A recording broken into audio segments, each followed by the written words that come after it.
Here's what's really scary about October. It's when we're looking at the calendar, realizing the year's almost gone, and feeling like you're still behind. Like, crap, it's October already. Where did the time go? I should have done more by now. I need to catch up. And that's what happens. We pile on the pressure. We tell ourselves, I just need to grind harder in these last 90 days. Then I'll finally feel proud. Then I'll finally feel like I caught up. But the thing is, pressure doesn't build progress. It steals presence. What actually builds progress, what actually builds confidence, is proof. Small, undeniable proof. Have you ever noticed how every big win only feels good for about a week, and then you're back to feeling behind again? In college, I worked my butt off for that chemical engineering degree. I thought, this is it. This is the moment. I have made it. I finally feel like an adult. I finally feel proud of myself. And yeah, it did feel good for about a week. And then the pressure came back. I didn't feel ahead. I fell behind again. Same thing when I got my first engineering degree. I thought, this is the one.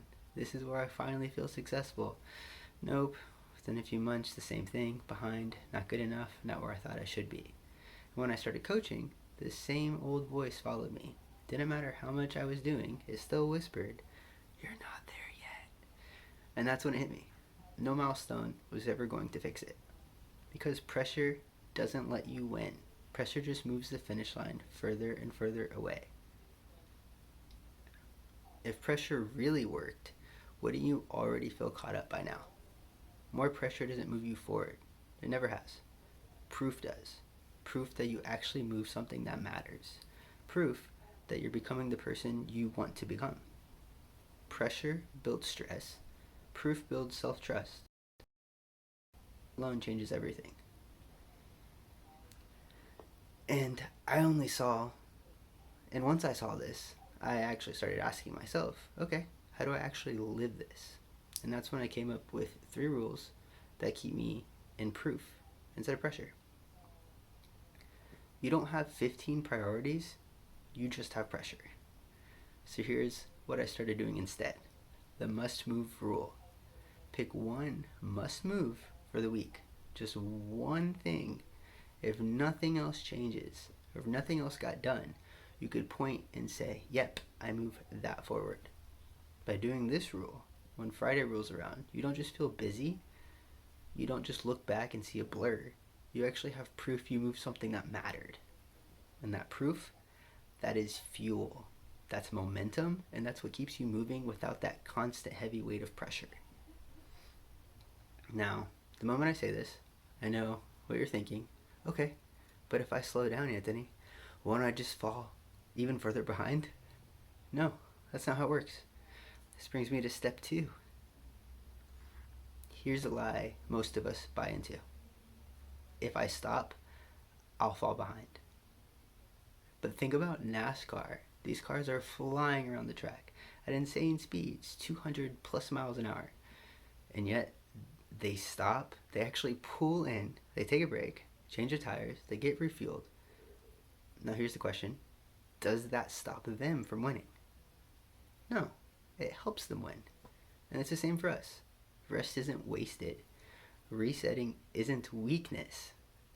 Stopping doesn't mean you're losing momentum. It means you're keeping yourself in the race. And honestly, it's the only way you actually finish strong. So now you've got the must move rule, you've got the pit stop rule. And there's this one last piece. And this one is about how you talk to yourself when you feel behind.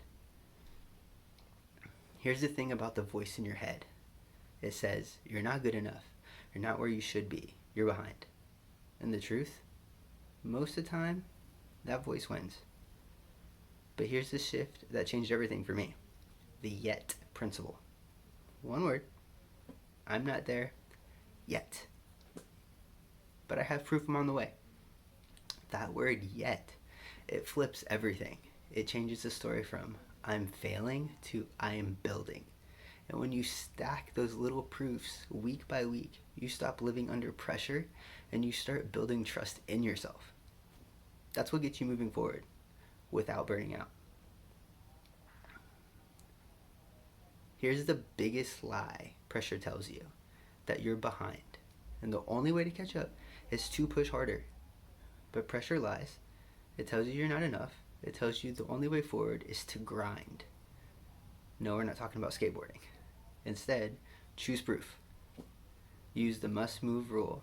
Use the pit stop rule. Use the yet principle. Pick one thing this week you can actually point to. Not someday, not January, or Friday. Pick your proof, finish it, and watch how much lighter you feel. That's it. Proof beats pressure. And here's the big winner. When you start living from proof instead of pressure, you don't just finish the year better, you finish lighter, stronger, more present, already becoming the version of yourself you've been chasing all along. Let me know how this helps. Drop in the comments, join the group. Let me know your favorite step, or your favorite rule. Got must move rule, pit stop rule, and yes, the yet rule, or the yet principle. Yeah, hope this helps. I want to hear what you guys think about this. Till next time.